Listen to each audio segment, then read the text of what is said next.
Bhim army वालों ने वो एक मनुस्मृति दहन दिवस मनाते हैं, वो तो उन्होंने अनेक स्थानों पर मनुस्मृति जलाई।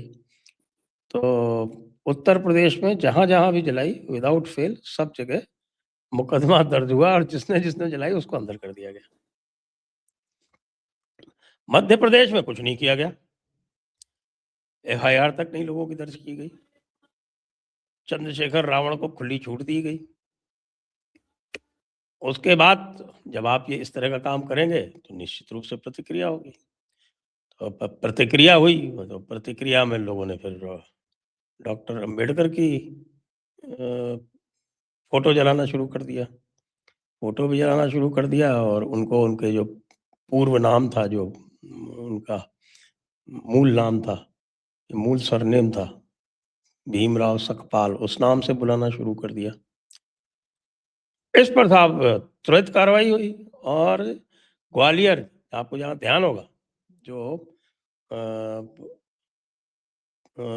आपके 4-5 साल पहले 18 का जो चुनाव हारे थे, वो ग्वालियर में जो आंदोलन, ग्वालियर से जो आंदोलन आरंभ हुआ था उसी के कारण हारे थे।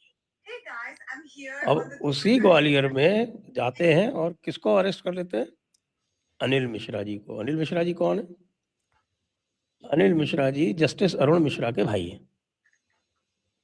जस्टिस अरुण मिश्रा कौन है? जो सुप्रीम कोर्ट के जज थे, हमारे राजस्थान के चीफ जस्टिस रहे हुए, और अभी कुछ ही दिनों पहले नेशनल ह्यूमन राइट्स कमीशन के चेयरमैन पद से रिटायर हुए। उनको जाके अरेस्ट कर लेते हैं। तो अब मोहनलाल यादव जो है वो कहाँ ले जाना चाहते हैं मध्य प्रदेश को? और अनिल मिश्रा ऐसे हैं कि उनके साथ में सर्व समाज खड़ा हो गया, राजपूतों का उनका प्रखर समर्थन है उनको। तो अभी ये क्या उत्तर प्रदेश के चुनाव पर असर नहीं डालेगा अवनीश जी? सर, मैंने ये जो हमारे वाले अध्यक्ष साहब ने जो कुल्हाड़ी वाला कांड किया है, मैंने उस समय भी बात को कंक्लूड करते समय यही कहा कि देखिए, इलेक्शन पर असर नहीं पड़ेगा। विधानसभा इलेक्शन की मैं बात बता रहा हूं।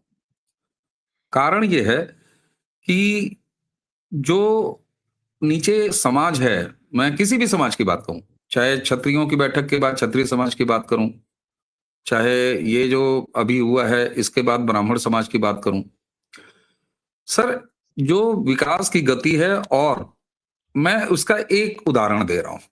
अभी महाराष्ट्र में जो लोकल बॉडी के इलेक्शन हुए हैं, विधानसभा महाराष्ट्र में चुनाव हुआ, ठीक है, ये माना जाता है कि भाई लोकसभा का चुनाव राष्ट्रीय मुद्दों पर होता है और विधानसभा में जो है वो स्टेट के मुद्दे आते हैं, विधानसभा वार मुद्दे आते हैं।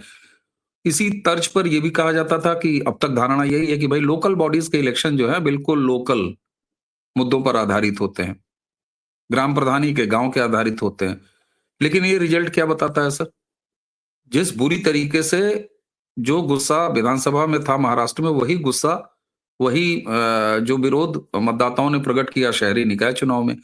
जबकि निकाय चुनाव में कई बार तो ऐसा होता है कि नहीं, ये भले शरद पवार की पार्टी के हैं, ये भले ठाकरे की पार्टी के हैं, ये भले वो हैं, लेकिन लोकल बॉडी के इलेक्शन में ये यार आदमी सही है, सड़क नाली खड़ंजा पुल पुलिया सफाई पथ प्रकाश, इसके लिए काम करेगा, इसको कर दो। लेकिन ऐसा नहीं हुआ।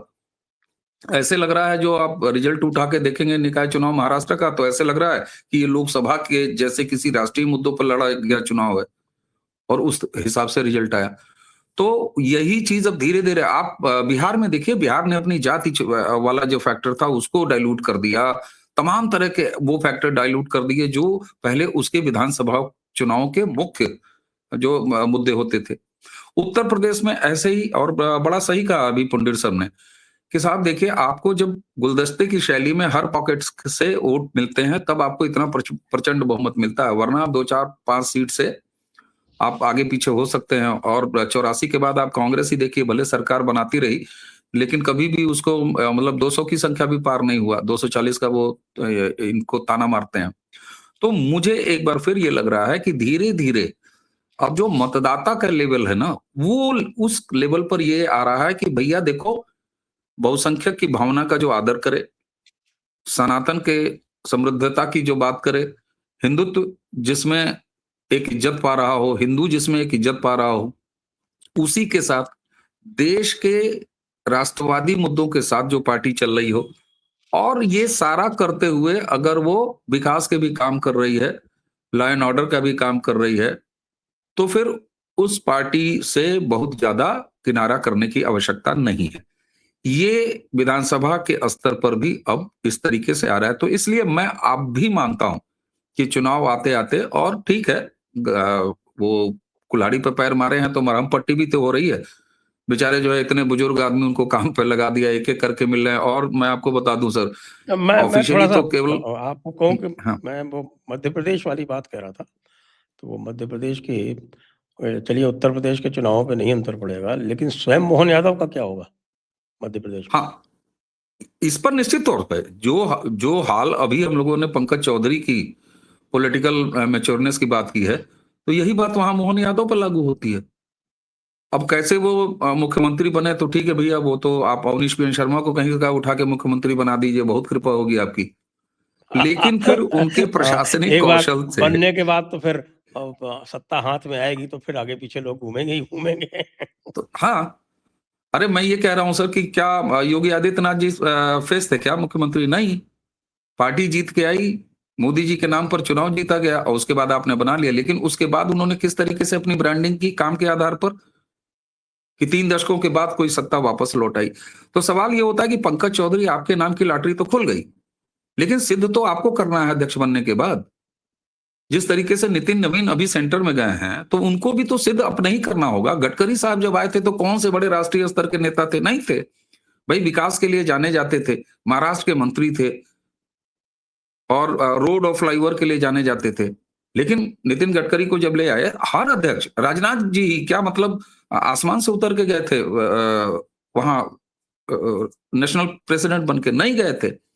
तो आदमी भाई, आप कहीं लाके बैठाए जा सकते हैं, तो मोहन यादव जी को लाके बैठा दिया गया। अब उसके बाद ये एक टाइम के ही मुख्यमंत्री रहेंगे, या उत्तराखंड की तरह बार बार पुष्कर सिंह धामी अब जमे हैं, अब जाके नरिश हुए हैं, अब जाके स्टैब्लिश हुए हैं, मैच्योर हुए हैं।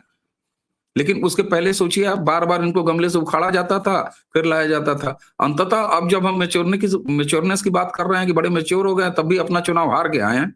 ठीक है, ये आपका एक सांगठनिक स्टाइल है कि भाई आप बार बार एक आदमी को स्टैब्लिश करते हैं। तो मोहन यादव जी को भी मुख्यमंत्री बना दिया पार्टी ने, लेकिन वो पार्टी का क्या कर रहे हैं तो पार्टी देखे। हालांकि पार्टी किस नजर से देख रही है, 1.5 साल तो हो गया, लोकसभा चुनाव में इतने बुरी नतीजे आए थे उत्तर प्रदेश में, और 1.5 साल आपने बीजेपी को प्रेसिडेंट ही नहीं दिया स्टेट का। और दिया भी तो ऐसे दिए कि एक हाथ से तीर पकड़ रहे हैं, दूसरे हाथ से कुल्हाड़ी। तो सर सवाल ये होता है कि आप बैठा तो देंगे किसी को, लेकिन अब बड़ी धीरज वाली पार्टी है, बड़ा समय देती है, तो ठीक है समय दे, लेकिन उस समय में ये भी देख लें कि मामला जो है आउट ऑफ कंट्रोल ना हो जाए। मेरा ये कहना था। इसलिए मैं एक बार फिर कहूंगा कि इस तरह की चीजों का इलेक्शन पर उतना प्रभाव नहीं पड़ेगा। अब कुछ लोग कह सकते हैं फिर इस तरह की चीजों, किस तरह की आपको चीजों कहना का उत्तर प्रभाव प्रदेश के इलेक्शन का 2024 में पड़ प्रभाव गया नहीं था। पड़ेगा। यूपी में उत्तर नहीं प्रदेश पड़ेगा, में, यूपी में नहीं यूपी में पड़ेगा। नहीं पड़ेगा जी। एमपी में तो जो उनका होगा वो होगा। अ, धीरेन्द्र इनके जी साथ जरा जल्दी से कुछ कर लें, नहीं तो वाकई बुरा होगा।